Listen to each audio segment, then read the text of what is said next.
There. Hello, welcome back to Entertainment Rebooted.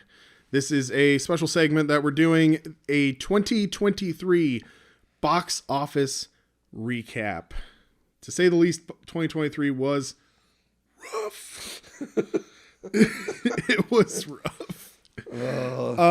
But so we started this channel actually April of 2023, and probably about the second week that we were starting to make videos, we decided that it would be a good idea for us to also do reviews of new films. I love going to the movie theater. It was something that we could do, and it was relevant to the channel, so we decided we were going to start doing movie reviews. The first one we did, we decided to make it in the car, and we have not left the car since. I believe in the first film, I actually straight up said, we're in the car this time for like a special segment.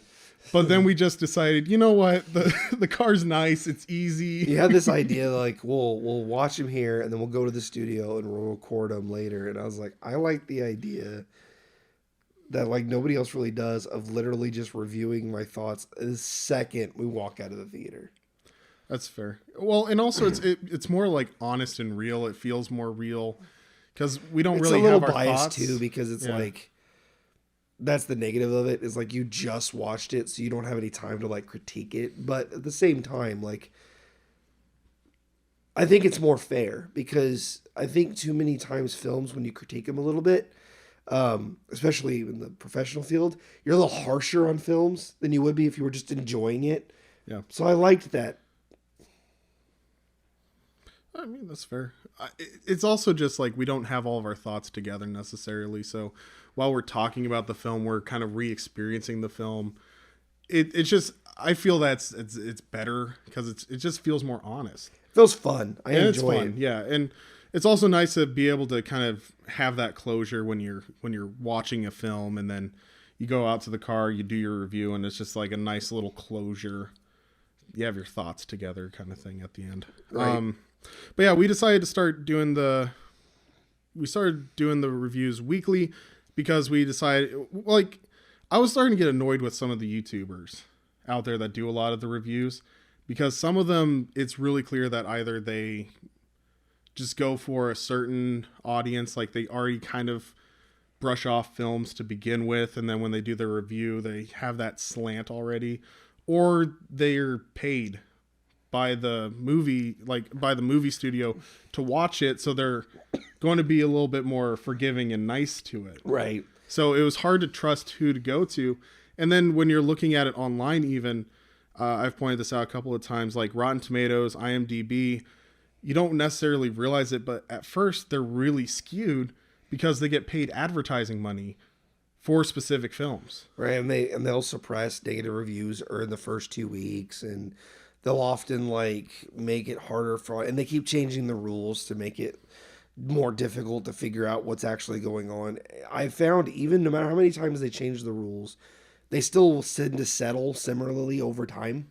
So they'll change. I think it feels like most of the rule changes are to make the first 2 weeks easier on the film industry, but that alone seems kind of unfair because it's like, you know, you want good movies to do well, but even Hollywood films suffer from it. Other ones that aren't the blockbuster ones that are pushing back kind of get knocked down. And we watched a lot of those this year. These like smaller independent films or artsy films, even by big names. And I think those often get hurt by that kind of stuff. And I think our reviews were a way of trying to reach out and see some of that smaller stuff that doesn't get to see the light of day as much. That's true. We do, especially like in like, when was it? There was a month there that we were watching some obscure films because there just wasn't anything. The strikes didn't help. September, the strike didn't help. September was kind of like that.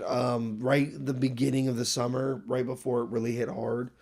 But yeah, this year suffered from major strikes. It suffered from huge changes in the industry, like post-COVID changes, stuff like that. Right. We're kind of seeing the market like kick back from like issues that they've run into in the past. Yeah. So I mean that's what you're looking at. Yeah. Well, so anyway, yeah, that's part of the reason we decided to start doing the reviews. So speaking of doing the reviews, we have been doing a lot of reviews. There are 49 review videos on our YouTube channel That's a lot. right now. 49.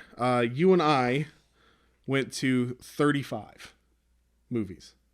We started in April, which means that's more than one a week, which makes sense because you did a few on your own. But Yep. that's still an impressive amount for like us missing a few weeks and things. That's impressive. Yeah, so you and I went to 35 films, and then I went to 14 with none other than the ever popular, ever famous, and still mad at me Popcorn Bucket. He'll always be mad at me. I don't think he'll ever talk to us ever again. He probably won't.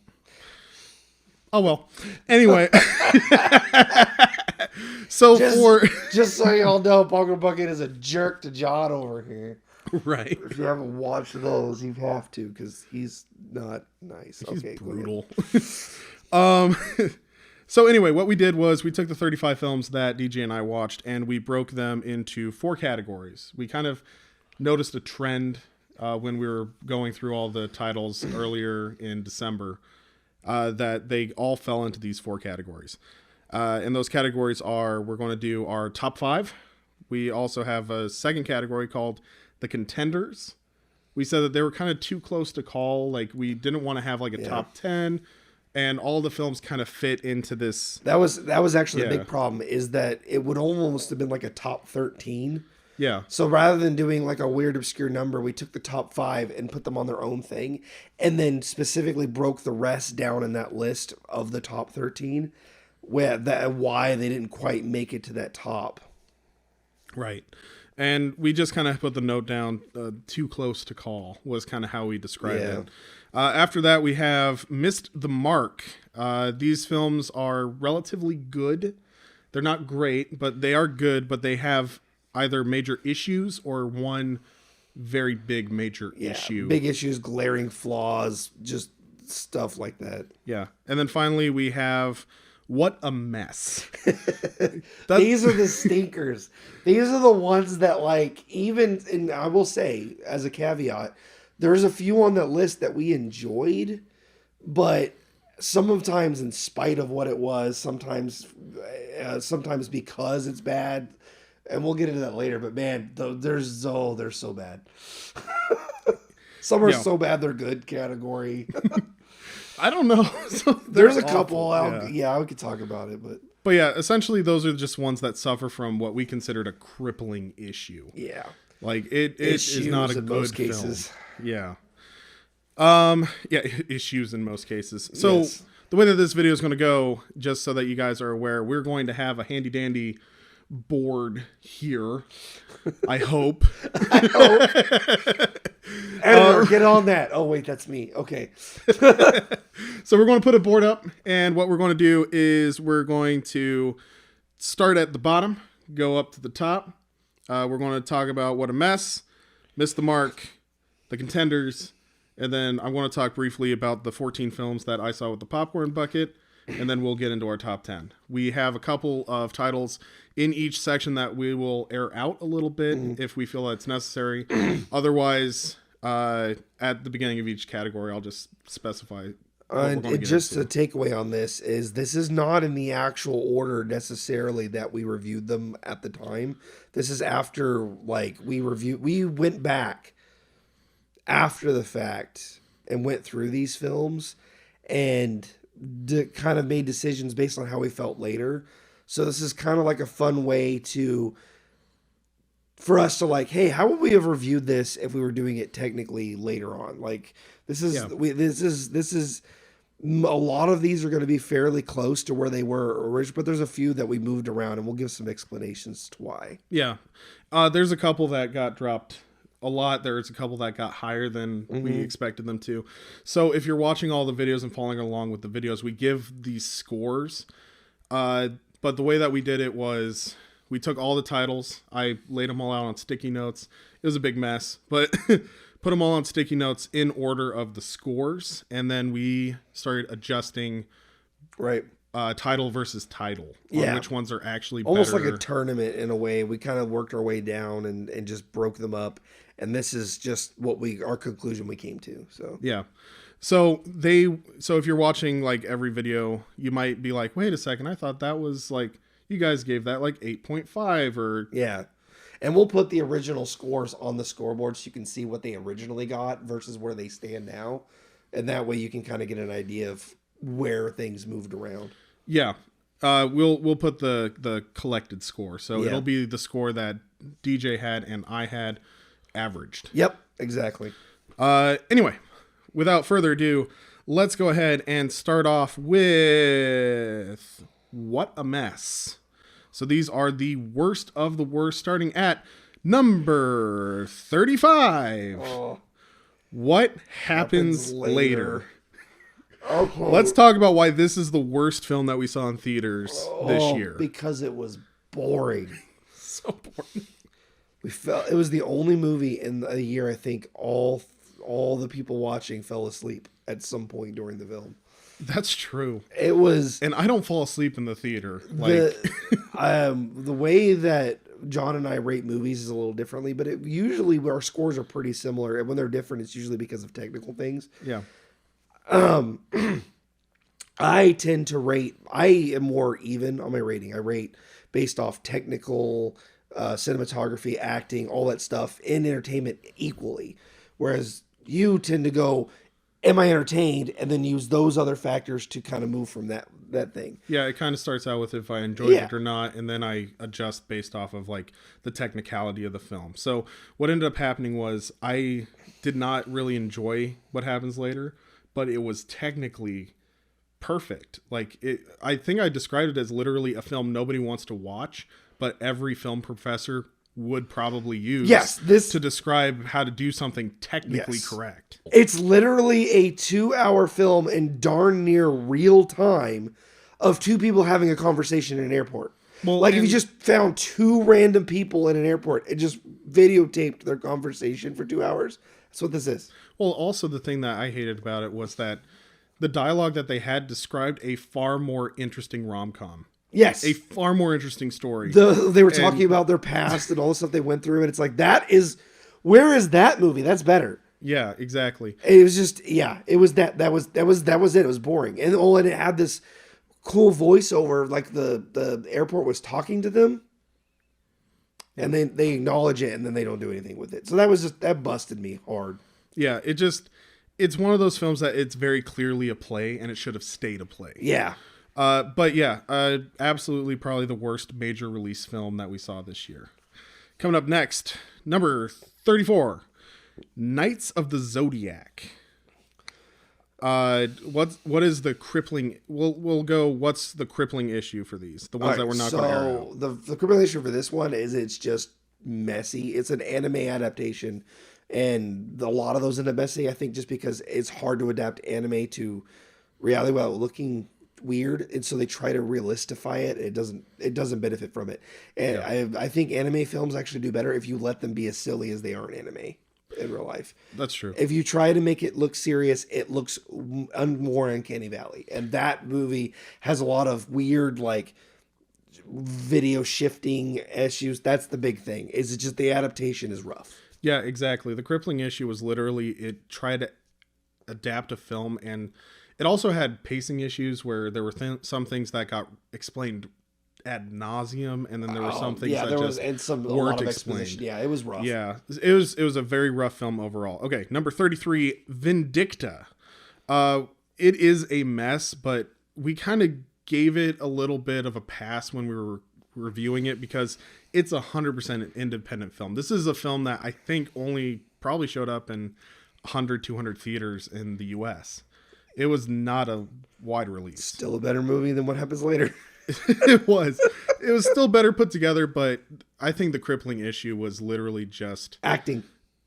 Okay, for you, acting. I would say that it was just the visuals, the continuity in the visuals, the mask. Yeah, that really some of the continuity to bug you a lot. Yeah. For me, it was like it is like B movie acting, but like bad. Like it's not so bad it's good. It's just kind of it's stiff. That's the word. And it's stiff. And the dialogue was awful. Yeah, the dialogue was like bad. unhuman awful. Yeah. Just insane. Yeah. Okay, number 32. My Big Fat Greek Wedding 3. Oh, because it's not as good as the first. Okay. My Give Figure, its biggest thing is that it loses all of the heart, emotion, and fun in the characters that made the first two what they were. Exactly. The father is dead. Now the actor died, and you can say that that's not fair, but they gave the mom Alzheimer's. Half the family isn't even in the film except for the very beginning and the very end. And barely. Yeah. And the people they introduce aren't nearly as fun as them, and they don't use them well. They have interesting characters like the mayor character, and these characters come in, they do anything with them. Like the heart is just stripped, and the plot doesn't make any sense. That's true. The major plot, the reason they go to Greece and all of that ends up being a throwaway at the end of the film. It's not even the point. Yeah. It's all over the place, and it's sad because the first one is amazing. The second one is pretty solid, and this one is just falls apart. Yeah, exactly. And it's not garbage. It's just it had so much potential. It hurt me. Yeah, exactly. I think that's the other thing too, is that being fans of the first one is just a classic. I think everybody would agree that the first My Big Fat Greek Wedding is a great film. Rewatchable, enjoyable every time. 2 suffers from the fact that it's a sequel. It's not necessarily as great as the first one, but it still has that heart. It still has that idea to it, and you're seeing these characters that you really liked in the first one, continuing on to the second one.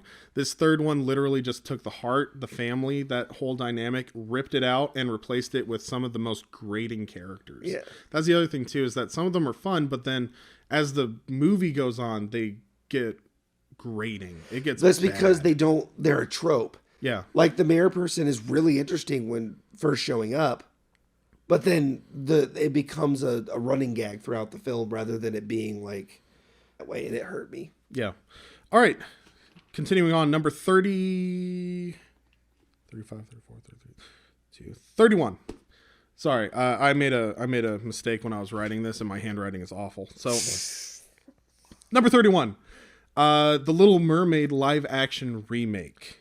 My biggest gripe with that one is it had so much potential. The entire film, from the time she leaves the ocean up until the Scuttlebutt song, is like solid masterpiece, and everything outside of that is a mess.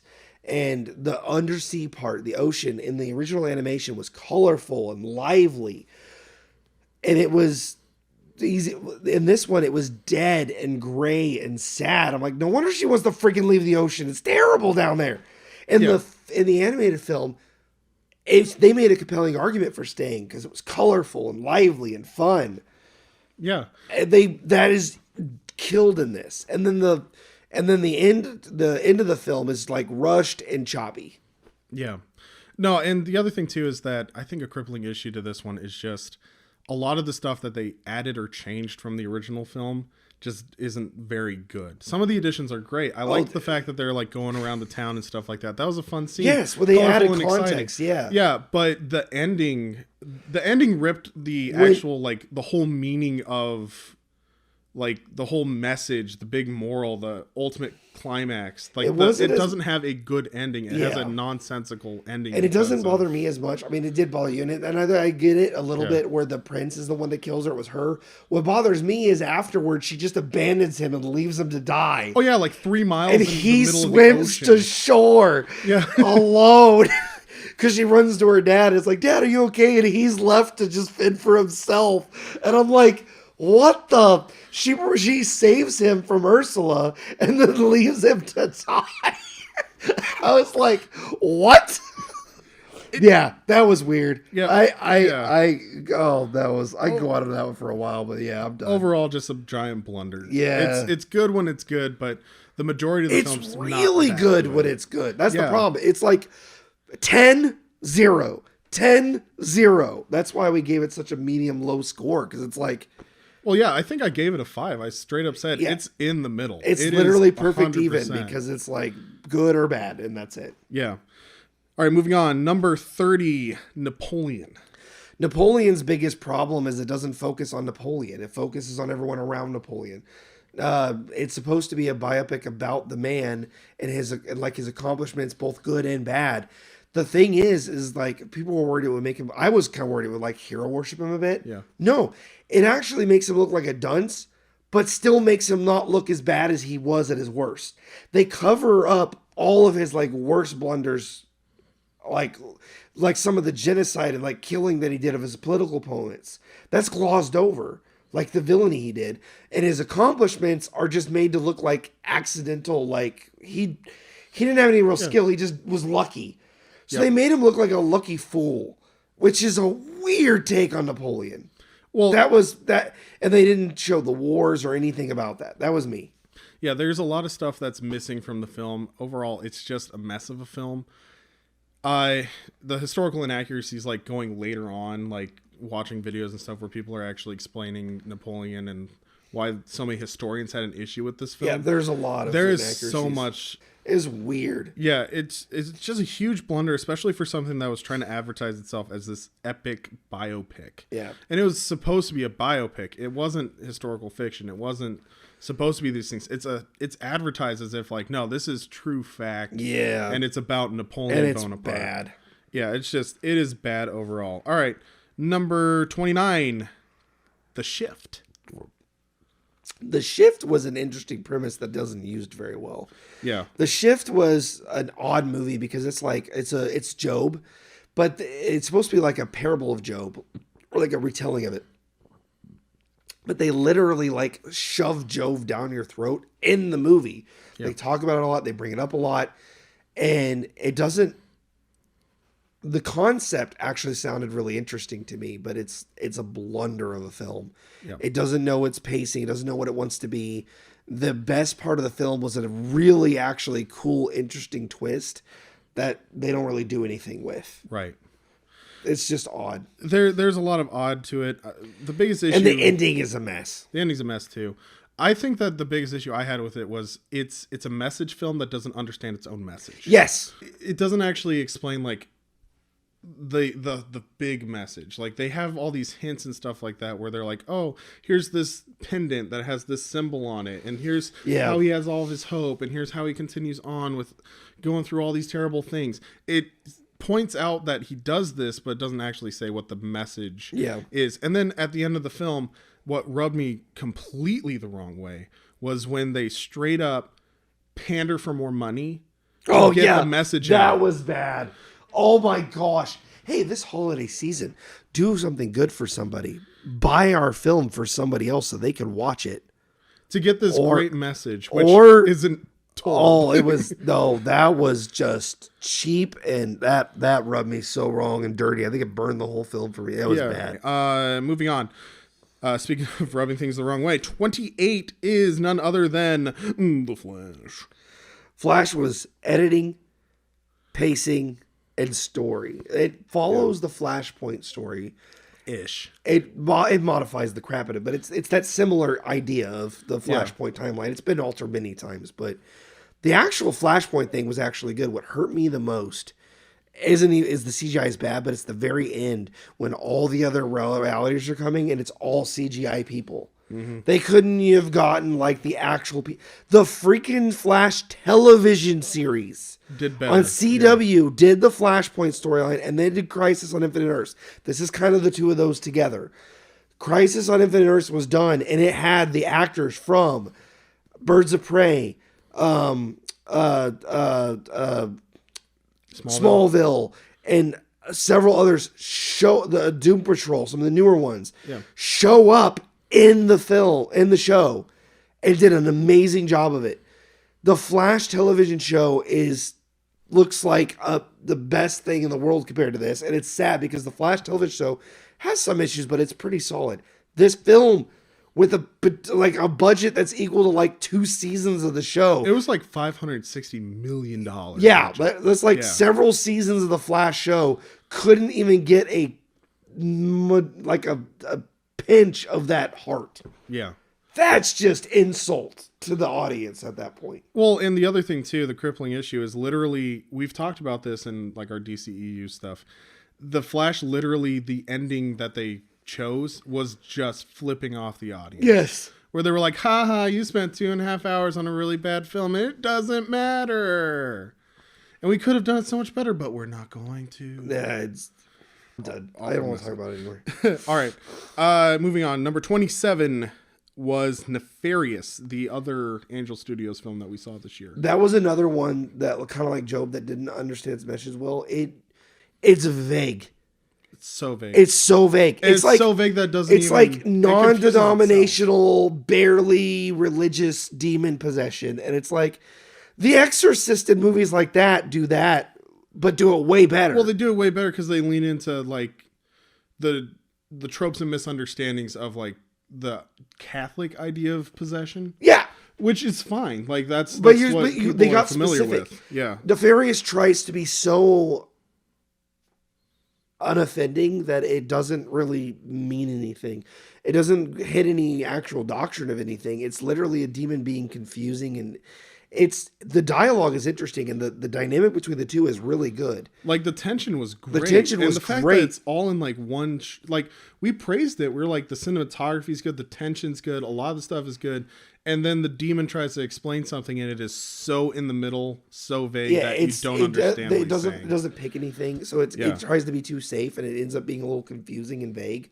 It did not stick the landing on the ending. If anything, I think the ending took the film from I'm kind of enjoying it to I actually will never watch this film I think again. it's the same thing with the Joe movie. Like it was worse than this one, definitely. But if it hadn't done that message thing at the end, it probably wouldn't be as sour in my mouth. This one did the same thing. Like they have the Glenn Beck interview at the end, and it's jarring and it's weird. It doesn't fit the movie. Yeah. And it's just out of nowhere, and it doesn't work very well. And then the very end after that actually does. Yeah, stick the landing. Yep. 26, Hunger Games, the Ballad of Songbirds and Snakes. The biggest problem with this film is they didn't stick to the source material. That's true. We had 5 or 6 major complaints about this film, and all of them were changes that were made from the book. Yeah.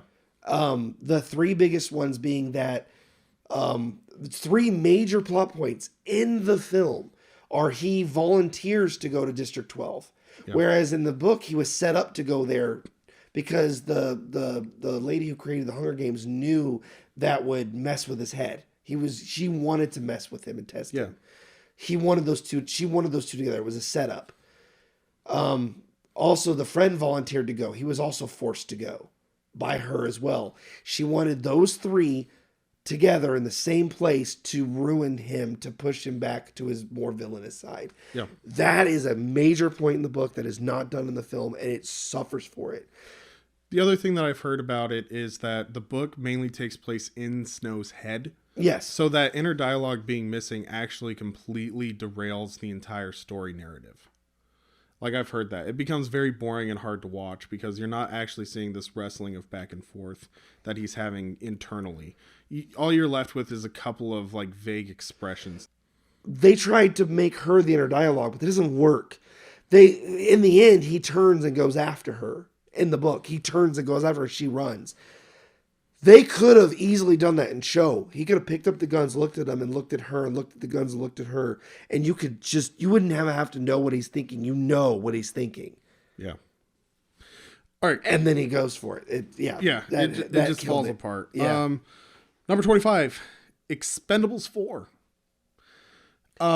It doesn't have a third act. It Has the first act, and then it has the second act, and then it ends. Yeah.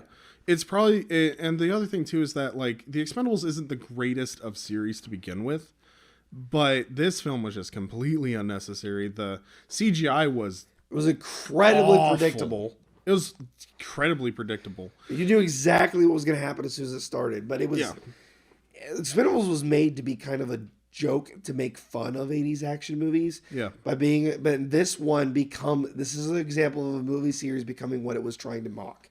And it was supposed to be like fun, and this film just wasn't very fun. Yeah. Graphics were awful. A lot of the decisions that they had were awful. And the other thing too is that Megan Fox really phoned it in, and she was the character that we focused on the most, other than Jason Statham. Statham, yeah. Other than Jason Statham, Megan Fox was supposed to be the main character, and she phoned it in. It was awful. Yeah. And that's why it is the last in our category of what a mess. Clearing the board. If it's there. It's there. All right. Moving into our next section. Missed the mark. Good with a major issue. Okay, so we're just going to say the major issue so that we can get rolling. The last one is probably the most winded we're going to be because those ones are hard because they're all different. These ones have a fairly similar problem. Yeah, so what we're going to do is we're just going to go ahead. I'm going to say the title, major issue, and then we're going to move into the next section so that we can have a little bit more time to discuss our top fives and wrap this up before it's 3 hours long. All right, so Missed the Mark. Good with major issues. Number 24, bottom of the list. Aquaman 2. Aquaman 2 is twofold. One, the actors don't feel like they want to be there. Nope. It feels like nobody wants to be there. And the second one is it takes itself too seriously. It doesn't have the heart the first one had. Right. Just lots of miscommunications. It tried to be serious and sad instead of fun. Yeah, but it tried to be serious and sad while Jason Momoa was literally just being a frat boy the entire time. Like, yes. Weird humor moments. And his mom and wife barely exist in the movie. Like they have very few lines, and when they do talk, it's like they did it remotely. Yeah, pretty much. All right, moving on. Number 23 was The Boy and the Heron. The biggest problem with this one, which is sad for a Miyazaki film, is it's really boring through half the film. Yeah. Most Miyazaki films can be slow to start, but they kind of build up. This one just takes a while to get anywhere, and then it gets really fun when it does.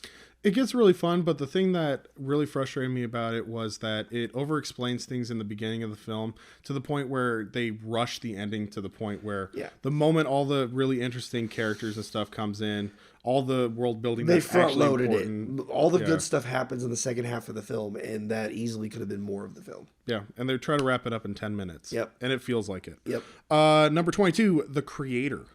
The Creator's biggest problem is that it's a sci-fi epic that doesn't do a lot of good world building, and the plot is like Americans Bad. We talk about the Vietnam War allegory, but it doesn't work as one because it doesn't make any sense. They try to make the robots like the robots were the innocent victims here, except for the robots like killed each other indiscriminately. And I could sum up the entire problem with this movie in one line from the film. He goes, "Do you know what will happen if we win the war against the Americans? Nothing. We won't do anything to them. We just want peace." And I was like, "Well, I've watched you guys mercilessly kill each other without like remorse, so I don't believe that." So yeah, your entire premise is gone. Yeah, the thing is too that it's a beautifully shot film. It's really well done. The graphics are amazing in it.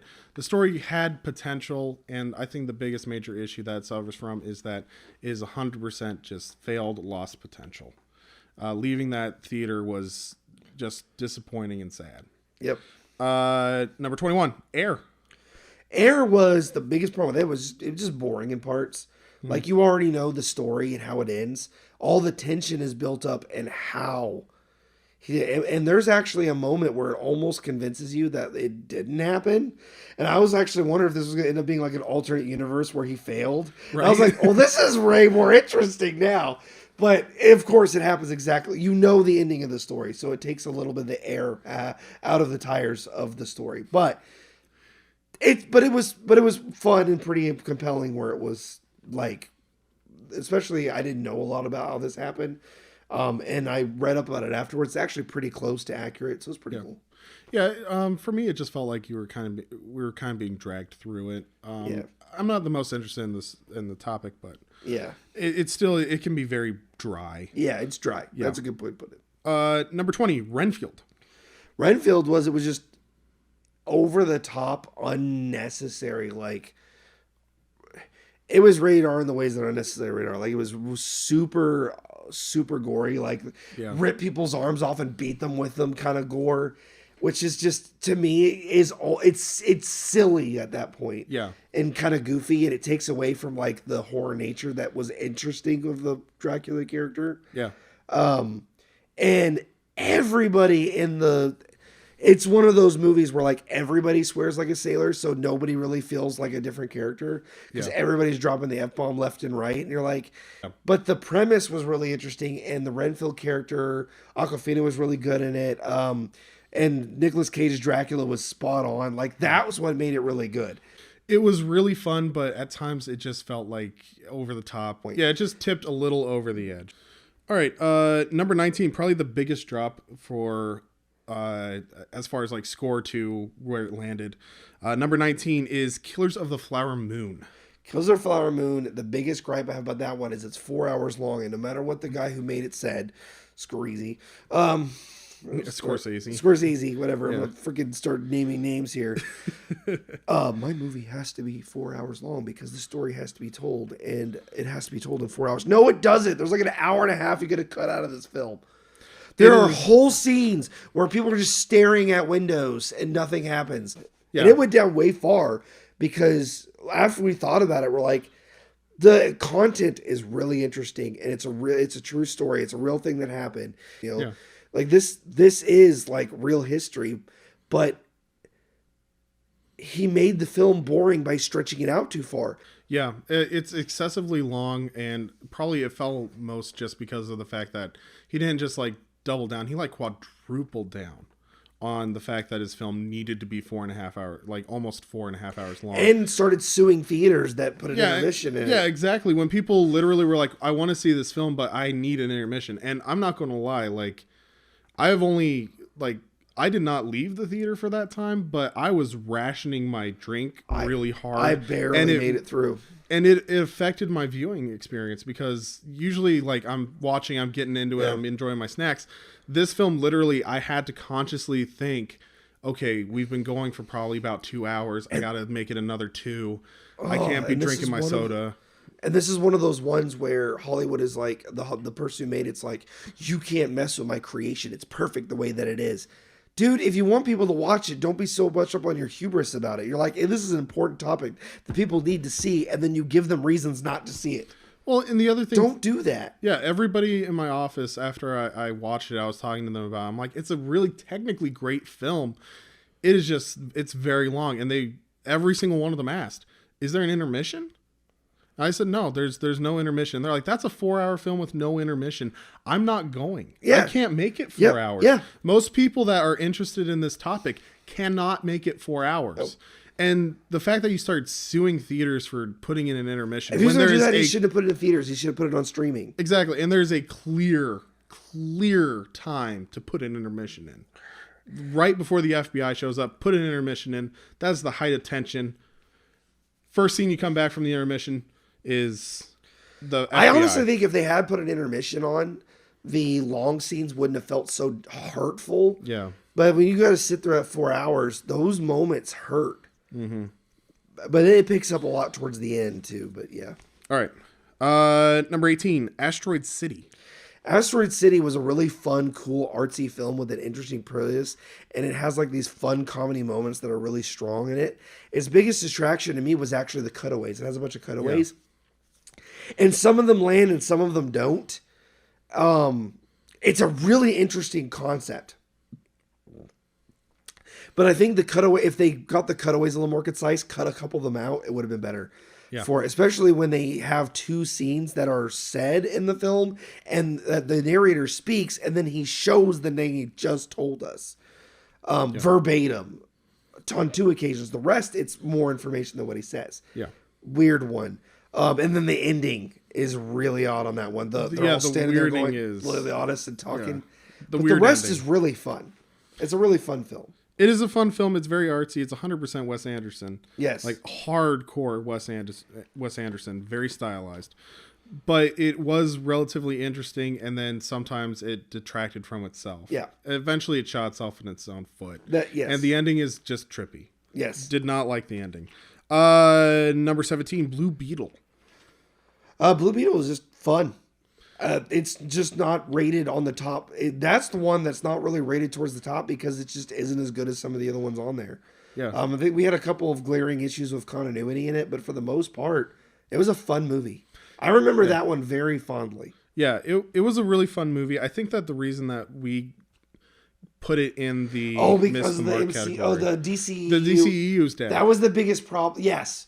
Yeah. The biggest problem that hurt us with this one is the DCEU is dead, and we don't know where this film stands in it because it's the first original film after every other film in the DCU timeline are all second sequels to films that have already been made. Yeah. Or characters that have spun off of them. You had Shazam 2, you had Aquaman 2, you had Flash. These were all those that spun off of characters we'd already had in the universe show up. Yeah.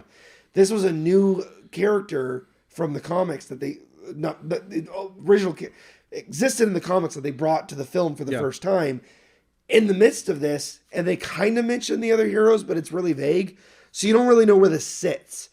And that hurt it a bit because we're like, if they just not mentioned them at all, it probably would have been better. But they kind of tossed it in there, and now it's just confusing. Yeah, it just kind of feels like, why would I invest in this if it doesn't matter? Yeah. And if it does matter, why is it that James Gunn is not accepting the film? That was the thing that bothered me the most, too. James Gunn never went and was like, yeah, DCU, Blue Beetle will be in the DC. He said Blue Beetle will be in it, but he did not specify that it was going to be that. Yeah, exactly. So it's confusing. So yeah. So that's really what killed it. It's just the universe surrounding it. Moving on, number 16, The Last Voyage of the Demeter. The Last Voyage of the Demeter was actually a really cool concept. It takes a single chapter or like a subnote of a chapter of the book, and a very still scene of the original 1931 film. This one was actually really fun for us because both this and Renfield, we had just watched Dracula for Revisited. Yeah. The week that we went to see, we watched that on Wednesday, and that next Friday watched Renfield. And then the very next month later, or like a few weeks later, watched Demeter. It was like a month or two. It was all really close together. And, because Dracula, the original Dracula entered the public domain. So they wanted, they threw those out there. And it was two very different takes on the character. One was more comedic and over the top silly, and the other one was more serious and horror themed. Right. What burned me a little bit on the Demeter is that it doesn't really flow into the Dracula myth very well. It kind of almost is a standalone thing, which is fine, but you made a Dracula film and you tightened it way too tight for me. Yeah. The exposition stick was hard in a couple of scenes. Like it was featured heavily in some scenes. Yeah. Just people knew things that they didn't need to know, or they dragged things out just to cause the reaction. There was a lot of it because the script says so in that one. Also, the characters just made really, really dumb decisions. Yes. A lot of horror movies have moved away from that. This one did not. Yeah. Otherwise, I mean, atmospheric, it was great. Well shot, well directed, graphics were great. Number 15, The Haunted Mansion. Haunted Mansion was just fun. That's true. I loved that film. It was a blast. I think some of the major issues in that one were like the ghost. I didn't like Jared Leto's ghost. Yeah, the villain. The villain wasn't well fleshed out. The people made better antagonists to each other than the main villain.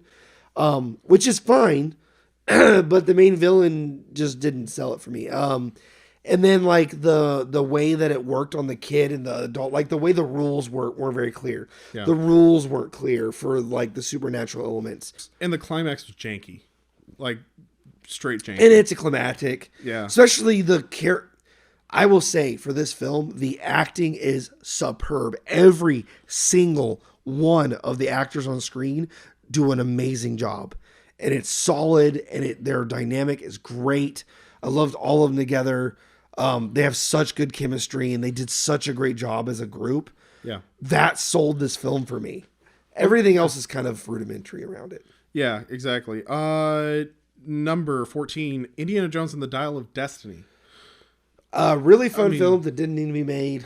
That's the big issue, I think, in this one, is it didn't really need to be made. It was hard watching Harrison Neither Ford did the one previous, sometimes. but if they'd have made this one instead of Crystal Skull, I probably would have been more into it. If this film had come out 10 years earlier, it would have been a lot easier to watch. Yes. 80-year-old Harrison Ford is hard to watch during some of the action scenes, and I didn't care for some of the dialogue choices. Yeah, the CGI. When they make Harrison Ford look young, or when there's like obviously a stunt double, it's obviously like the CGI is bad.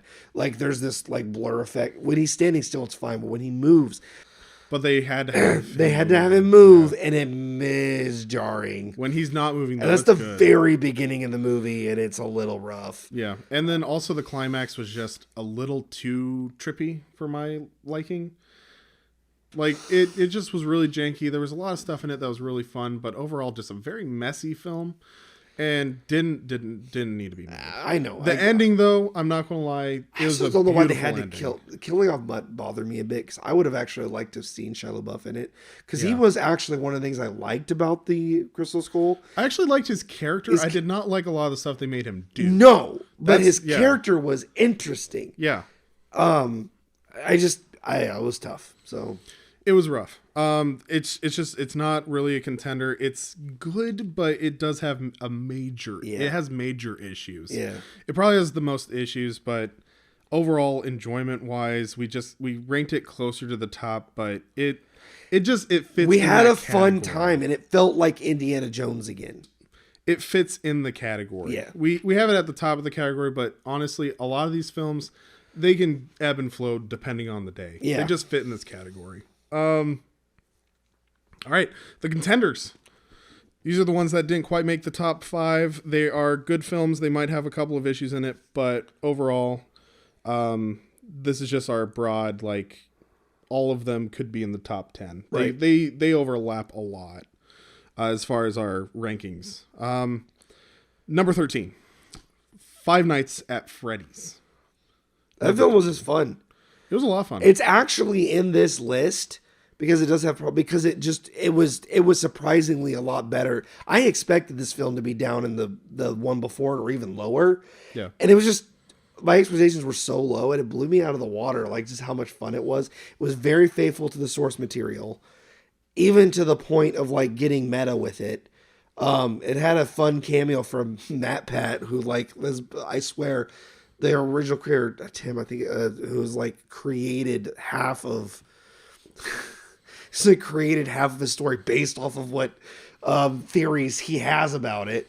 It was just really fun, rompy little like horror film, and faithful. It was just, and it had a fun twist to it that you kind of see coming, but also was surprising at the same time. Yeah. It's like it's almost like this. What? Really? Oh wait, I can see that. Yeah, it's a very good film. It's very fun. I'm not a huge fan of the video games. I've played it very little, like I said in my review, and I still enjoyed it. It's fun. Is it like peak cinema? No, it's just a fun popcorn flick. Yes. Like 100% popcorn flick. Yeah. And it's pretty technically solid too. That's what I like. Yeah, it was very and the animatronics were freaking amazing. Well, yeah, they're the guys that are behind like the Muppets. Yeah. If I remember right, Jim Henson. Yeah, really freaking good. Yeah. Really good. All right. Continuing on, number 12 was The Boogeyman.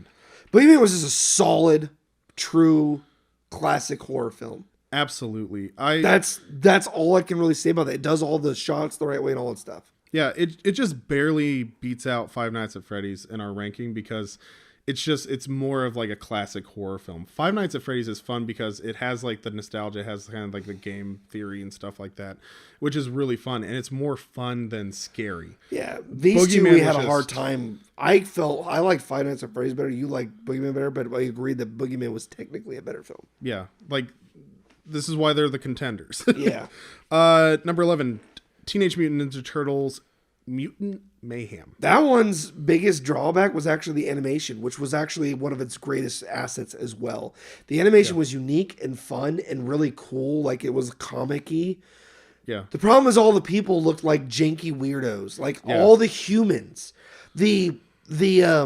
Now I do believe that was on purpose. It was to make the mutants feel more normal and the humans to look, because it's from the mutants' point of view, so that makes the humans look jarring. But it's jarring, and if that was the intent, good on you. It worked, but it doesn't make the film good. And some of the graphics were really janky with the Yeah. animation. It doesn't Yes, look there's a quite point right. like fire. Anytime fire shows up, it's really weird. Yeah. They'll be like doing these cool scenes, and then fire will happen, and it'll look like paper mache fire. Like, what the frick was that? Or they're running down a hallway and the things in the background are just drawn onto the walls. But the walls feel 3D. Just not the It things that are looks. drawn It onto was the wall. animated like a middle schooler like doodling in their book, which Yeah. was really interesting. And yeah, some of the jankiness works Yeah. because it's meant to look jarring, but again, some of the jarringness is cool, and some of it is very jarring.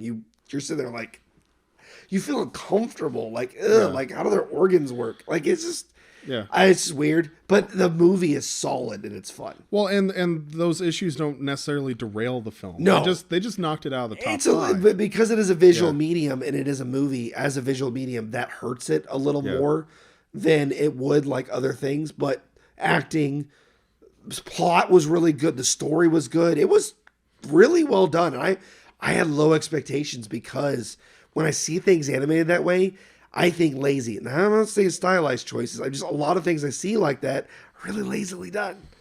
Yeah. All right. Number 10, A Haunting in Venice. Haunting in Venice was a solid, good mystery whodunit. Yeah. The actually most glaring fault of that film was the premise was a little rough because when you find out like what's been going on, some of the motivations don't make sense. The motivations of the killer don't make sense. The setting up the party and all that doesn't really make a lot of sense. Her motivation was like to discredit him so that Yeah. it was weird. There was a lot of like weirdness to it, but it felt like a classic Agatha Christie book. Yes. Like it's 100% an Agatha Christie mystery, because sometimes you get to the end of the film and it doesn't really quite make sense, the motivation, but when they explain it, it's like, oh, okay, yeah, the person And this is part of the person Murder of is the Orient off enough Express, to and do what's it. the other one? Death on the Nile. No, yeah. And the other thing too is I think that I liked this film a lot better too because it came off of the end of the Death of the Nile. Death of the Nile is not the greatest film. Like it's not very good. So when they came out with this third one, I was like, it's probably not going to be very good. And then it really surprised me. It's atmospheric. It's shot well. The acting is really well done. It's just Yeah. the what is it? Means motive, motive, opportunity are very important to a murder mystery, and when you fudge those up, it kills the mood. All right, number 9, Across the Spider-Verse, Part 1. That movie was solid as it was darn near a perfect film. What actually kept us from giving it a 10 for both of us was pretty much the fact that it is a part 1 of 2, and it ends on a major cliffhanger with major plots and plot points that don't work, and we won't know how they figure until the next film, and that held it back a little bit. And also the film felt a lot more janky than the first film. The first film felt a lot more smoother, cleaner cut, and put together better. This one was a little bit more jarring, not only with the animation choices, but also just story-wise. So part of the thing that makes this film's fun, and they did this a little bit in the last one, is each of the individual spider characters is animated in the style of their universe, regardless of where they are, including live action, except for the 3 main characters. Yeah. Like their stylizing isn't unique enough to pull it apart. And then the villain, like the point of view characters that are important to the story all feel similar, whereas everybody else gets their own unique style that's really, really unique, and that jars it a bit. Yeah, and the live action was cool though when they go and talk to like the live action guy in the thing. That was pretty interesting. That was fun. I also, all the little cameos and stuff in the background were really well done. I liked that Ben Reilly was. That was great. A lot of it was really fun. Yeah. It belongs in the contenders. It's not quite top 5 for this year, though.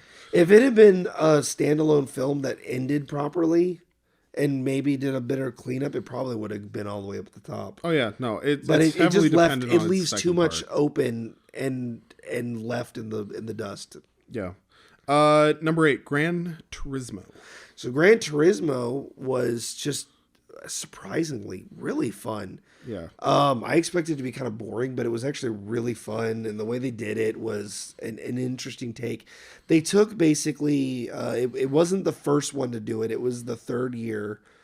It was the third year winner of the contest to do the Gran Turismo 2 racing. Yeah, but he was the most successful. It was the which most. is why It was the most yeah. successful, and he was the one that actually did well. He toured well, and he actually led. He was the one that led the big race with the other previous two winners in the long Yeah. race. It overall just a very good film. It was surprisingly really good. I was expecting it to be fun, but I was blown away. Like visually, it's very well put together. The story is pretty compelling. All the acting is really on point too. Like Yeah. everybody does a really great job. All the characters are fun. And all the important parts that happened in real life are really well done. They have the big race. Yeah. They have the crash that he had. These happened in real life over the course of like 3 years, but in the film, it all happens in one season. They just concise it up a bit. All right. Number 7, Barbie. Barbie was fun. Barbie was a lot of fun. The acting was really well done. The cinematography was well done. The style was really good. I think the thing that It makes fun of everything. It does, but the thing that knocks it out of the top 5 for me is that it carries a message. Like it tries to preach a message with no solution, which you can take as fun. You can take as them being satirical towards it. But the interviews, like interviews later, they meant it to be serious. They meant it to be serious. They do. Yeah. They did. Yes, I know that they meant it to be serious, and it doesn't work in the film. The placement of where it's at, like she gives this big spiel of feminism to like all these Barbies, and suddenly they get pulled out of their like sphere. But it's like it does. But also things don't really get better or worse. The things weren't any worse under the Kens. They were just different. Yeah. Like the Barbies were having fun. It was those things. Like they were actually having fun being different because they were having to do stuff. They were doing everything. They did all the jobs. The Kens just goofed around all the time. And they're like, hey, it's kind of fun for us not to have to think and just have a fun time. And they're like, we got to ruin this for them. And it's like, but they're having fun. Why are you like, their message was like, this is wrong. And I was like, it looks like they're enjoying themselves. I don't know why you hate that. Well, and then they flip it back to being a matriarchy, and they're like, but all the Kens are still homeless at the end of the film. Like they never actually point out the fact that like it's just weird. It just switches right back, and then it's like, which I took as it being satirical and making fun of all that. I know that's not how they meant it, but that's how it came across. They tried to make a message sound good, but the message is so bad that it ends up being a parody of itself, and it's perfect. I suppose. I mean, overall though, very fun movie, very enjoyable. Number 6. Oppenheimer. We watched Barbie and Oppenheimer right in a row. We did a Barbenheimer. We did a Barbenheimer. Yeah. And it was really fun because Barbie is this upbeat, like fun, silly thing. And then Oppenheimer is this serious, almost horror style film. Oh, it ends like a horror film. It ends like a horror the film. ending shot is supposed to be but it's really, really good. When I watched it, I would have liked to have gotten from Napoleon what I got from Oppenheimer. Yeah. So Oppenheimer is a film about a person that a lot of people have a lot of feelings about. Mm-hmm. A lot of people think he's a villain, a horrible person. Some people like him. Some people think he would do necessary evil. There are people all over the place with this man. This was a guy that in real life, based on his writings, the things he said, his public appearances, had guilt from creating this weapon. He felt bad, but he felt it was a necessary. His logic was somebody is going to make this thing. If not me, someone will make it. So I need to get it first so that I can put it under the hands of someone I better trust with it. Yeah. But there's a good line at the very end that is alluded to throughout the whole film where he goes, you know that when you said that you were afraid, we were afraid we might have set the world on fire. Maybe we might have destroyed the world. We might have destroyed them. Maybe we did. My biggest gripes about it were unnecessary stuff. There's a whole scene where like she's quoting like religious text while like mounting him. Yeah. Like I liked Florence Pugh. Florence Pugh's character was fun and interesting, but there are 2 scenes where she is fully nude, and both of those scenes are not important to the story.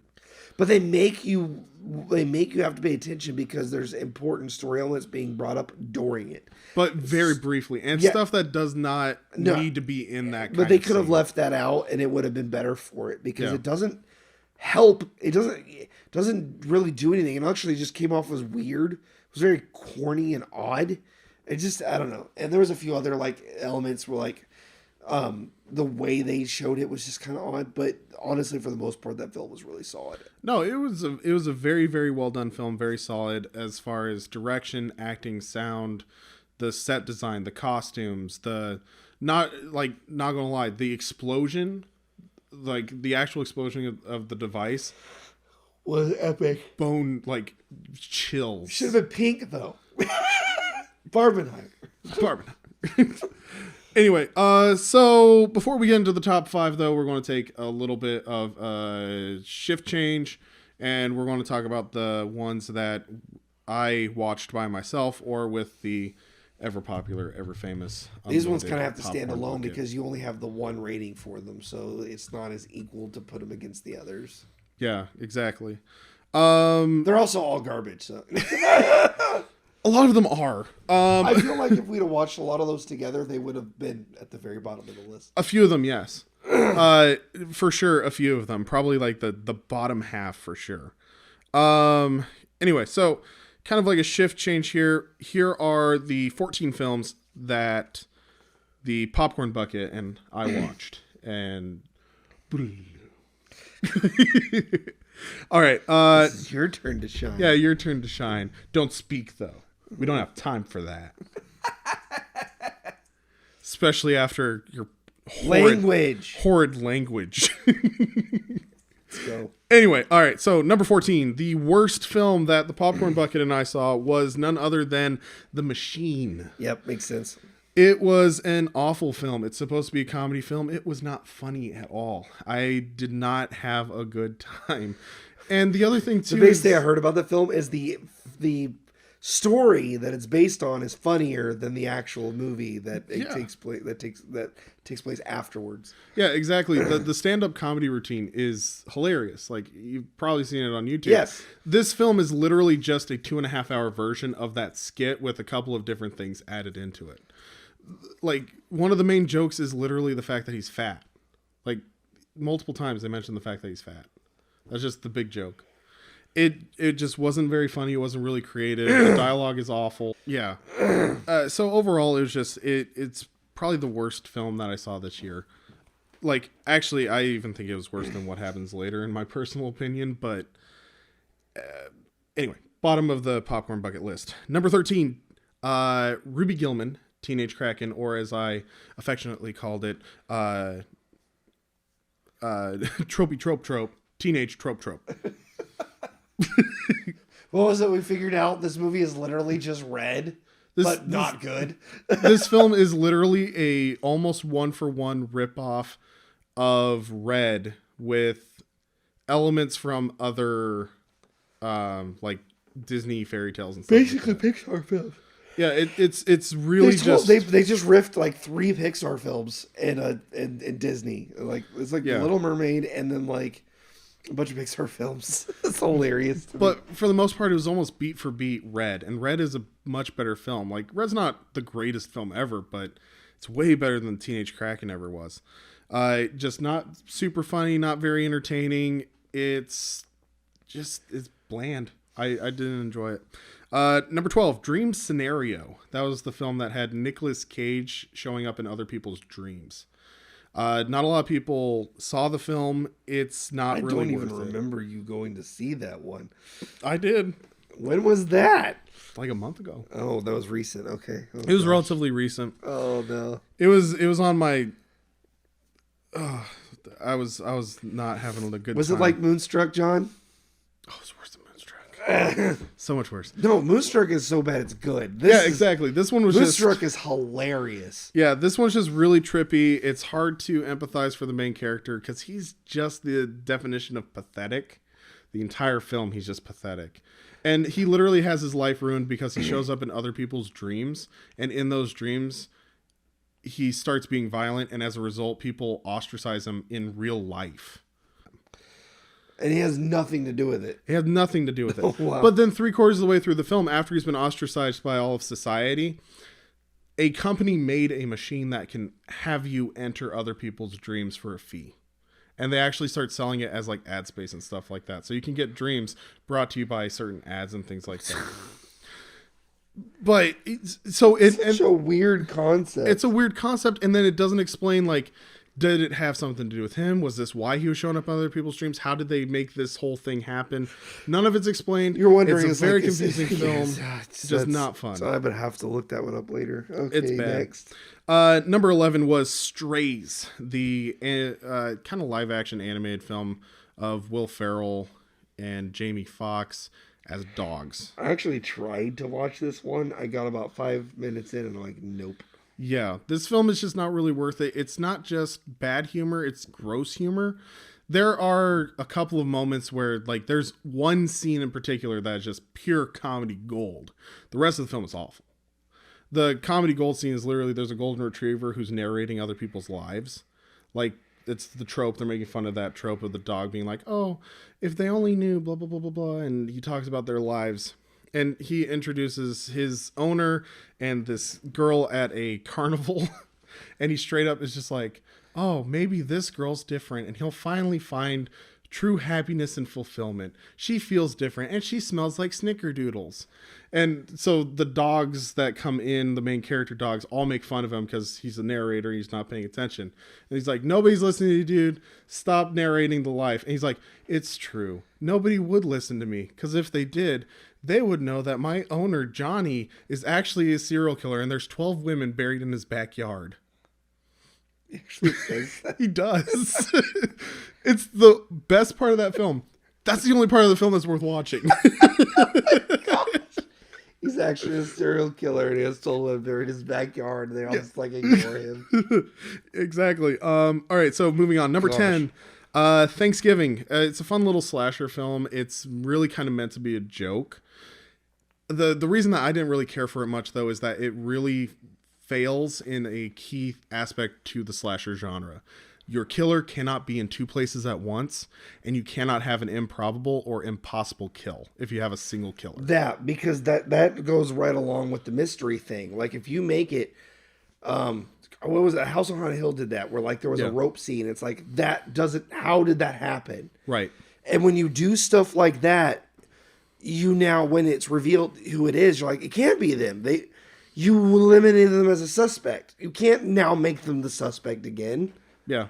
So I hate that. Yeah, so that's the thing that really causes the issue for that one. Otherwise, it's just cheap. It's supposed to be kind of fun. Not a great film overall, though. Number 9, Talk to Me. I rated this pretty low, mainly because it is a failure of potential. It has such great potential for being a really great horror film. So essentially the premise is a young woman kind of becomes addicted to this party game that people have where you can touch this hand and you say, talk to me, and you actually get teleported to the spirit world and you can commune with like spirits and stuff like that. The girl becomes addicted to it because, one, it's supposed to be like this exhilarating feeling, but also one of the spirits starts identifying in a way that only she thinks her mother could. So she starts thinking that's her mother's spirit. A lot of stuff happens. There's a couple of scenes that are just like over the top gore, and the ending is not the greatest. So it's just kind of like a failed interesting concept. Interesting concept. Failed to execution. Yeah. Number 8, It's a Wonderful Knife. Another silly, funny film. The issue is that the overall story and plot just don't make sense in the end. But yeah, her family is awful to her the entire time. Yeah, that's what it was. It was almost like the wish shouldn't have been like, I wish I was never born. It would have been more accurate to be like, I wish I had a better family. But the other thing too is that like she gets sent into this alternate world, and the moral of the story isn't even that like she's like the main focus of the story or she learns the lesson or anything like that. The whole thing is that she ends up in a romantic lesbian love relationship with a girl that would have killed herself if she didn't talk to her and go to this alternate world to talk to her. But it doesn't. Doesn't make sense. It doesn't make any. Okay. That's why it's so low on the list. Number 7, Holdovers.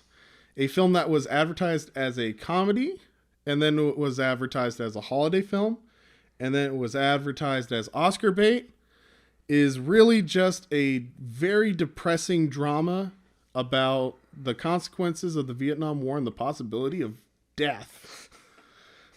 That's like all it is. It's a very disappointing film. It has a couple of fun moments, but all the fun moments are really in the trailer. Made it look so much fun. It did. And so it was so disappointing to go into this film and have it just be kind of a drag. It really is a drag of a film, and the ending is awful. That's what that trailer looks to me like. They're like, wow, this is deep, dark, and depressing. Cut the trailer to make it look like a comedy film from the 80s. Like it made it look like National Lampoon. Or like Christmas, The Breakfast Club. Yes. It had that vibe. Yes. In the trailer. Yes. Not in the film. Yes. Like you can't like have buyer's remorse now. Oh crap, we made this film wrong. We need to make it a comedy. Quick, fix the trailer. Yeah. Number 6, Migration.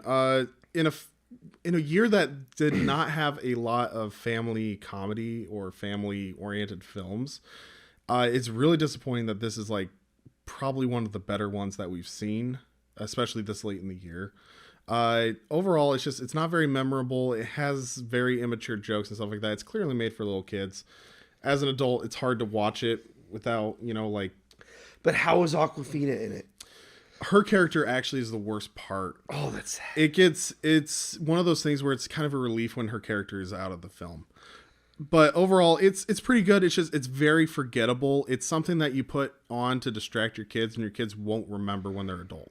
Moving on. Number 5, The Color Purple. This is the film that I've seen most recently. It is the last of the Popcorn Bucket reviews. We just finished editing it, so it should be releasing soon. It's overall a really decent film. It has an issue with pacing. That's the biggest issue. Is that the pacing is just, it doesn't breathe. So that's the problem I actually had with the original one. This one I can actually talk with you a little bit about, because I've not seen this one, but I've seen the original. And I've seen this one and not the original. Yeah, so this is actually fun, because the new one's a musical, right? Yeah, the new one's a musical. Yeah, the original one had music in it, but it wasn't a musical. It was more like just like serious drama, episodic. It is a musical though, like 100%. Yeah, it's literally just the story progresses in a way that it goes musical set piece, drama, musical set piece. Yeah. Like I said, the pacing was just awful. There's no room to breathe. There's not a lot of room to really just like let the film kind of develop. Moving on, number 4, Sisu. I saw this one like pretty early on in the year. I think it was the 3rd film I saw with the Popcorn Bucket. Overall, it's a fun film. It's well put together. The action is well choreographed. It's not the most memorable film, was the issue that I had with it. It was like a one shot. You walk in, you see it, you're like, it was fine, and you're done. Yeah, pretty much. But overall, like, the longer that I'm away from the film, the more I'm like, it's actually probably one of the better films of the year. It's a well put together action film. It doesn't really mean anything. It's not like an impactful film by any means. Right. But it's still well put together, so I gotta give it props. Okay. That's number 4. Number 3, The Equalizer 3. The weakest film of the Equalizer series to this point. Some of the stuff I didn't care for visually, but narratively it's a fun film. There's a lot of stuff that goes on in it. It's a better action film overall than Sisu. But number 2 actually was Scream 6. A lot of people wouldn't really put Scream 6 as like the highest film of the year. To be honest, I've only seen the first 2, and you're not missing too terrible much. I love the Scream series, but the first 2 films are probably the best put together. From what I understand is after the second one, everyone after that became exactly what it was making fun of. It became the trope that it was making fun of, which in a way is still kind of can be made fun of, but it's like, it was making fun of series that would run on forever. That's especially what the second one did. It made fun of sequels of these kinds of films, and then they kept making more of them. Well, it was intended to be a trilogy. So Wes Craven intended it to be a trilogy. So the 3rd film, I like the 3rd film. A lot of people think it's the weakest of the original trilogy. I liked it because it has a nice twist in it. It has a good feel to it. When they continued on, you can have some issues and stuff with it, but I think 4 is a pretty well put together film. I was not a huge fan of the 5th Scream film, so I think that I'm remembering this film a lot better because it is a better film than Scream 5. Maybe not as good as the originals, but better than the one that came right before it. And this is one of the few films that I actually bought and have watched a couple of times. I watched it in the theaters, and then for Halloween I always watch all the Scream films. So, and I still enjoy the film. I think it's well put together. Number 1, by a mile. Actually, number 1 by a mile is Godzilla -1.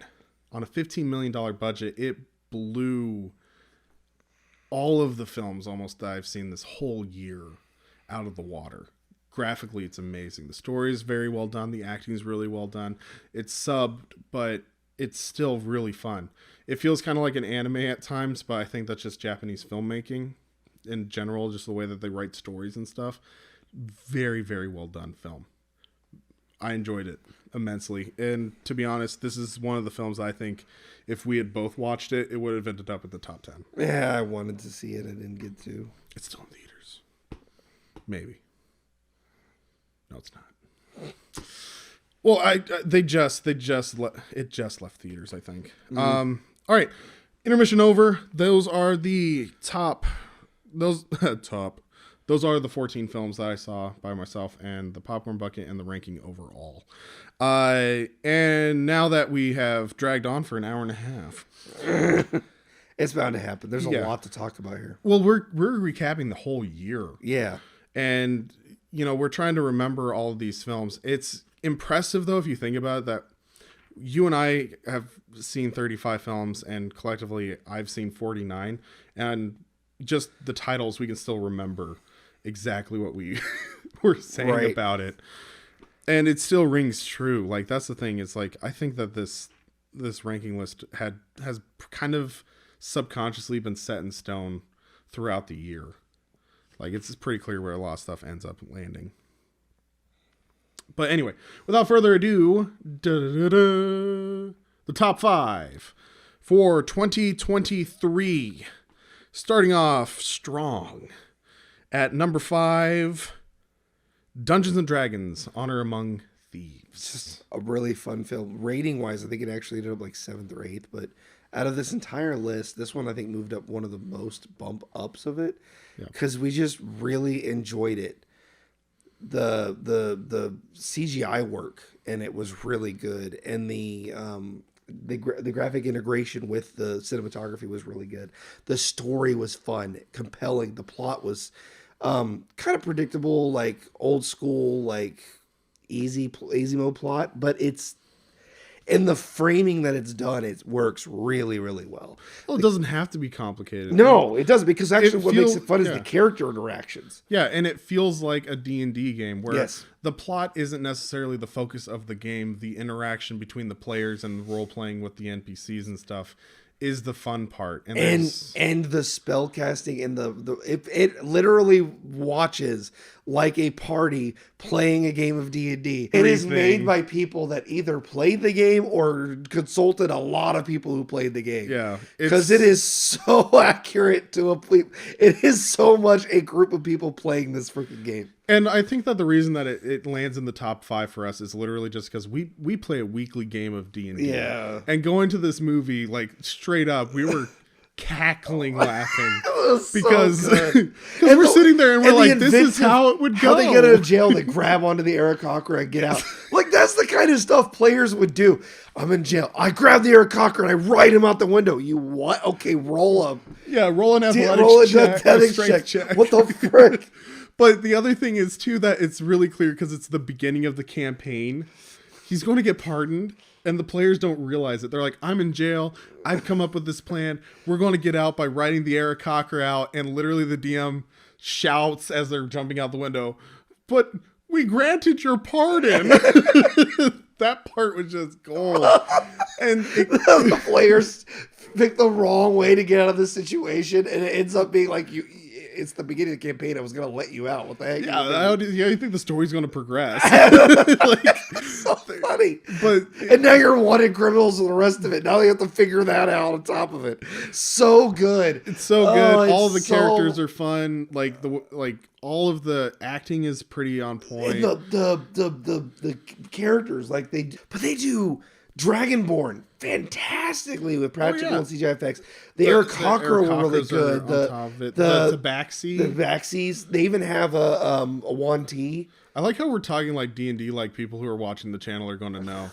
Tabaxis are the cat people, the bird people, people, the snake people, the Dragonborn and the dragon people. But it just looks amazing. And I had a lot of people who I talk to who don't play in D&D or don't know anything about it, family members and other people that really enjoyed the film. Like, it's that type of film. Yeah. So it's not like critically the greatest film ever, but for our purposes on this channel, it's a top 5 film this year. It's super entertaining. Like, I'm sorry, I just read I came out of that theater with a massive smile on my face. Oh yeah.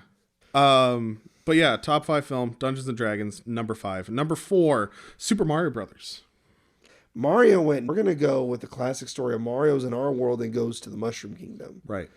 And man, was it a good choice to do that. And it's fully animated the entire film through. I think the fully animated film is a better medium to do video games to film. Yeah. Especially when the original film is all animated. Mm-hmm. I think it just works a lot better.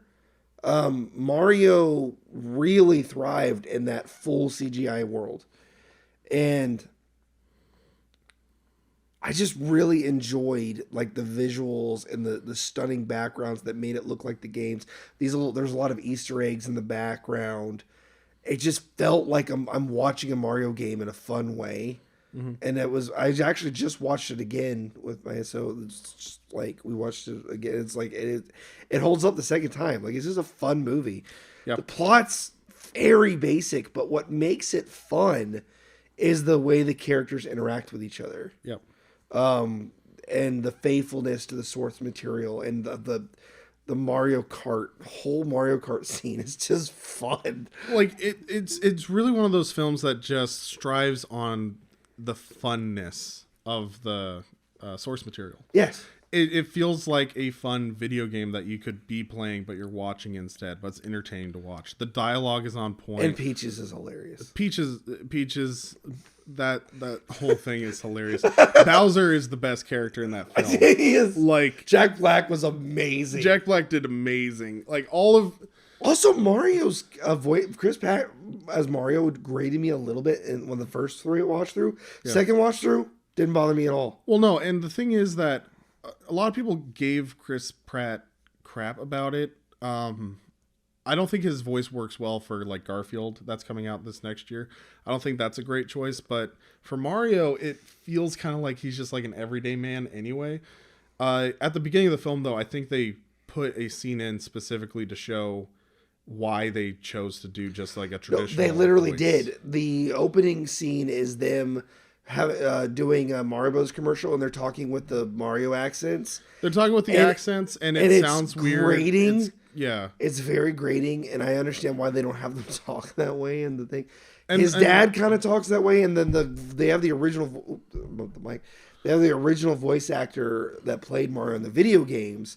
They ask the Mario him, voice. Yeah, he's like, "Hey, do you think it's over the top?" And they're like, "No, it's a perfect." And it's like, "Oh, yeah, like he does the whole thing." Like, but I think they put that scene in there specifically to be like, this would be really hard to do the whole film. Yes, it works for a scene, but an hour and a half, this would get old. Yeah. And they paid respect to the voice actor. He plays 2 characters in the film. I think he also plays the dad. Actually, that makes sense. So it's one of those things though that like, yeah, you can be like, why did it be Chris Pratt? But it makes sense. He plays an everyday goofball very well. Like that's his bread and butter. Yeah. So overall though, the film overall is it's great fun. It's really well done. I'm sad to say though that it's probably the best kids film of 2023. Transitioning once again back, top 5. Number 3, Wonka. Wonka was the only film this entire year I gave a perfect 10 to, and I stand by it. I could not and still really can't think of anything bad to say about that film. And it's not even nostalgia goggles because it's not really anything like the original at all. It's nothing like the original, unique. Really. Yeah. It is a completely unique telling of the Wonka character from original standpoint of his past and what he went through to get to where he was. And it's just fantastic. The villains are over the top trope villains, but they are meant to be, and they are done so well. The acting, the character interactions, the plot, even the plot is really good. I was expecting the plot to be like tropey. No, the tropiness is the characters are all stereotypes, and that's done on purpose. You can tell it's done on purpose. Everything's whimsical and silly and fun. It is in Wonka's world, because everything else around him is serious and diabolical and mean, and Peel. No, Keen. Yeah. Keys. all the characters are really well done. The thing is that the film, to describe it as like plainly as possible, the film is literally just a delight. Like it just is. It is the best film of all year. It is my favorite film that we watched, and the few issues it had, like it overdoes the fat joke a little bit, but it's still funny. It's just not. It literally my biggest complaint of this film is it's not as funny as it could have been. Which is saying something because we were laughing the whole film. It's hilarious, and you're like, man, if these two other things were slightly funnier, it would have been better. Like. That's like looking at a perfect portrait and going, well, if you'd have used these stencil lines on the left instead of the right. Oh, come on. Like, well, you're just looking. The Mona Lisa is great, but if she was actually smiling. Yeah, exactly. That's exactly what I'd have to do to not give this a 10. I'd have to sit there and nitpick dumb stuff. Well, and at first, like going into the theater, the first viewing, it was jarring. We did not know it was a musical. Is not advertised as a musical. No, I didn't know that either. It's jarring the first scene when he starts singing, you're like, oh no, it's a musical. But then as the movie goes on, you're just like, but it's a good musical. Oh no, it's a musical. And then by the end you're like, it's a musical. But I think like story-wise, it is also a very original story is the other thing too. It's very fresh. It's not a remake. It's not a retelling. No, you can say it's a prequel. It is completely wildly original. Like he comes into town and gets scammed into being a basement washer is hilarious. And that's the thing too is it's so I don't know. Like I could gush about this film forever, but like I have to point it out once again because this is something that just a lot of modern media does not do right. The villains are awful. Because they're like, it's great because they're awful people. They're not redeemable. No, none of them are redeemable, and it is amazing. I am all for redeemable villains, but I also want some unredeemable. They can't all be. Hollywood has gotten to this trope where all villains are redeemable. Oh, yeah. I was like, the idea that they've had is that no, anyone can be redeemed. You just have to try hard enough or do the right things. Like, no, some people just like to be evil. Let people be evil. Like in not action real life, but in media. Well, yeah. Let villains be actual villains. Because it's more fun. It's delightful to have a villain that literally is, oh, it'd be a shame if they had an accident in which they died. So good. It's so good. The dialogue is amazing. It's such a perfect film. I love it. All right. Number 2, Guardians of the Galaxy Volume 3. That film was, up until Wonka, my favorite film this year. Yeah, and that's saying something because being the third in a trilogy is usually where it fails. And in my opinion, it's the strongest of the 3 Guardians films. Guardians, each film has its own standalone plot with its own arches and its own tentpoles that follows well. The third one just took everything the first 2 did and blew it out of the park. The stakes were real and high, but one of the strongest moments of that film was when Star-Lord he's broken. There's a moment, and I've talked to this about too, about using like swearing properly. There's a moment where what's her name, the blue Nebula's tried to get into the car. Yeah. And he just goes, just open the effing door. Like, he just swears at her. And she's like, okay. Like, it's just a car door, right? And that moment in that film just showed, like, and of course, what had happened up to that point. He'd lost Gamora. And in the Infinity Saga, he's broken. His friends are still there. But he's about to lose Rocket, who is a close friend to him. He sees him as a brother. And they're just all so close. He's already lost the woman he loves. He doesn't want to lose anybody else. And he's about to kill someone over Rocket, but it's the door. That encapsulates the entire film. And the only thing that kind of hurt it was they still do a lot of good comedy in it. The first two had good comedy. Yeah. My biggest complaint about that film actually is some of the comedy is poorly timed and placed.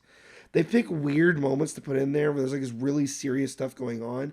And rather than this being like a comedic relief to try to take the pressure off, it's just shoehorned in.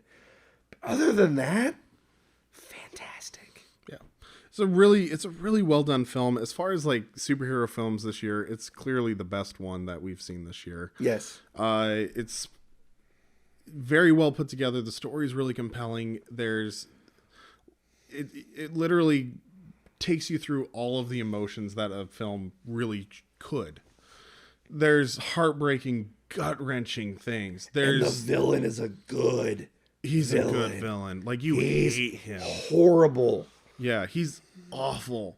And all of the characters work really well. They have a very good dynamic. They work really well together. They bounce off each other very well. It feels very lively. It feels very active. And it's also a series where it's like, like real world, that this is the last time that the original Guardians are going to be together in a film. All the contracts have expired. They have the everything. Same feel that the Avengers did at the end of Endgame, where it's like, that certain characters' contracts are up, what's going to happen to them, and several of them die, several of them go their own way. It was very interesting to watch that. This Guardians had a lot of that same feel, and it was a great... It's a great end of an era film. Yes, and it's a great way to tie up the Endgame storyline. Like, it felt, where some of the other Marvel ones that came later felt like they were just trying to milk characters to get, we finished Endgame, now what do we do? This one felt like it tied into it really strongly. Yeah, and the other thing is it doesn't feel like they just... Which I will argue that Love and Thunder does well too, but people didn't think so. Agree with me, but that's fine. Love and Thunder has its issues. My greatest thing about that film was the same thing. Thor's broken and he's just beat down, but they do it better in Guardians. Yeah. If they had gotten the same feel out of Thor that they did out of Star-Lord, that would have been way more compelling. He came across a little cheesy dude, bro-y, like I'm making up for it. Guardians felt earned. Yeah. And that, I think, is what stood it above. I know it's just comparing a little bit, but film. Because it exists in this universe, it's easy to compare it to like Thor and Quantumania. Like, it had a better villain. It had Quantumania, I actually really liked the villain aspect, but they don't hum him up enough. It's like Guardians figured out how to make the villain and the characters clash properly and feel like the stakes mattered, but still be fun and lighthearted when it needed to be. Yeah. And it felt like old school Marvel, like when Marvel first got started back in the 2010s, like 2008 to 2010s, like their early films. And it's well put together. It is well done. It is deserving of the top 10. We had it at number 2. The film we had at number 1, Mission Impossible: Dead Reckoning Part 1. So this one is interesting because I don't actually think it's the best movie I've watched, but it was the one that we both got the closest to agreeing on for being like solid in general. I have watched every single one. You watched like 3 of them right in a row, like right before. I watched all 6. All 5 or 6. I think it's 6. 6, yeah. Yeah, I watched all 6 of them leading up. So I watched all 6 already, but I watched them over the years. Yeah.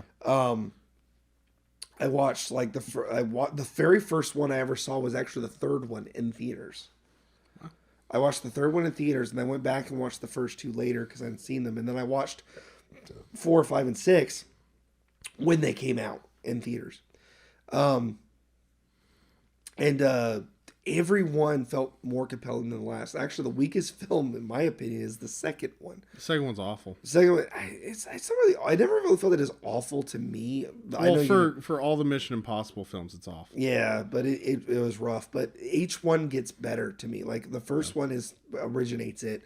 The second one's a little rough. Third one pretty much rehashes the first one's plot, but expands upon it. Yeah. 4, 5, and 6 are almost a continual like plot between each one of this new team that are just like going through stuff, and they even tie it back to the original ones. It's really fun. The stunts are insane.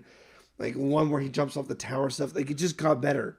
Well, if I recall, 4, 5, and 6 are the ones that are Tom Cruise owns it now.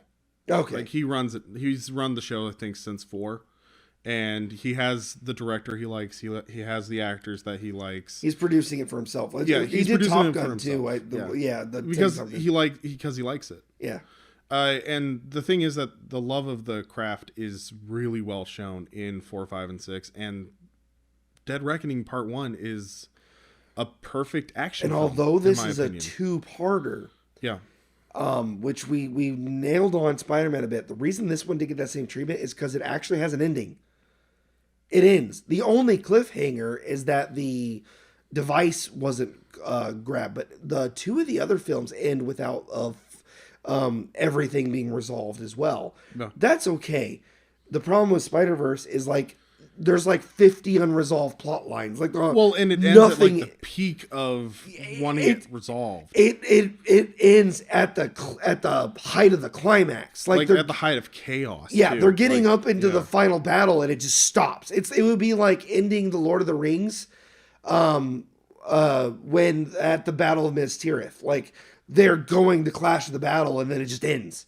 That's what it does. Mm-hmm. This one feels like more like the ending of the first Star Wars film, where the Empire is not necessarily gone, but it feels like it's resolved.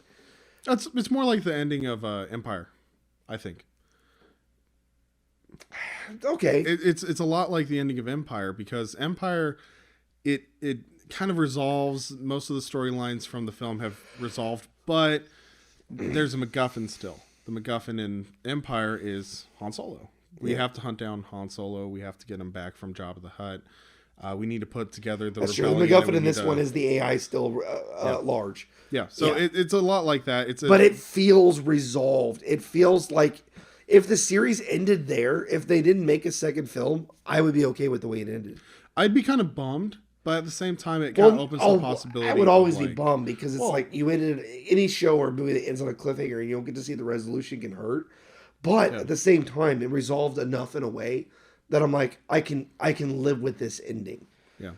There's a few unresolved tensions at the end, but for the most part, a lot of the plot lines get snipped up real nice, and it's leading into a final confrontation. Yeah. It finished up a part 1 very well. Yes. And it just does it with such fanfare and well, and it's also a thing just like as a complete film.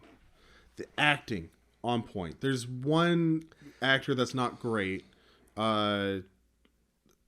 Agent Carter. She can be a little off at times. Yeah, She can be a little stiff.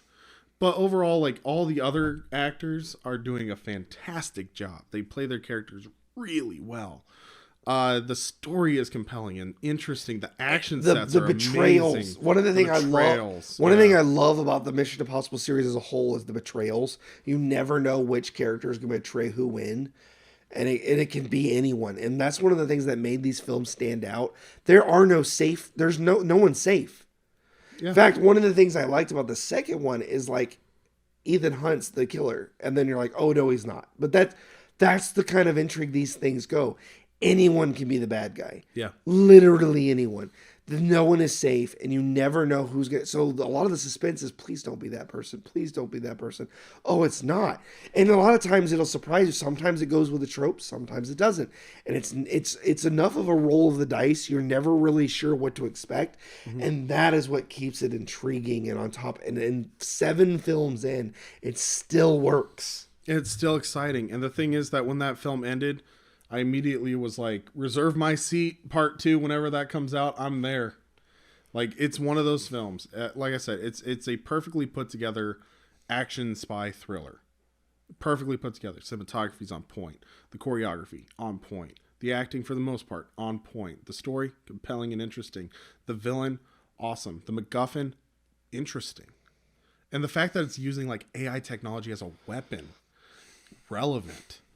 It's just good. Yeah, it's overall just a really good film. So that is our number 1 film of the year. Interestingly enough, I think of the top 5 here, the only film that did well financially was Super Mario Brothers and Guardians of the Galaxy 3. So yeah, that is our box office 2023 recap. We talked about the 35 films that DJ and I saw in theaters, and also the 14 films that I saw by myself and with the popcorn bucket. Obviously, these are more along the lines of what we think of personally, just in regards to what we have seen. We hope that you have enjoyed this, and if you have, please be sure to leave a like. Let us know your thoughts and give us your feedback in the comment section below. Otherwise, if you haven't already, please subscribe for more content relating to entertainment and films in general. I think that unless you have anything else to add, Nope, DJ? that's good. Thank you. All right. We will see you guys in the next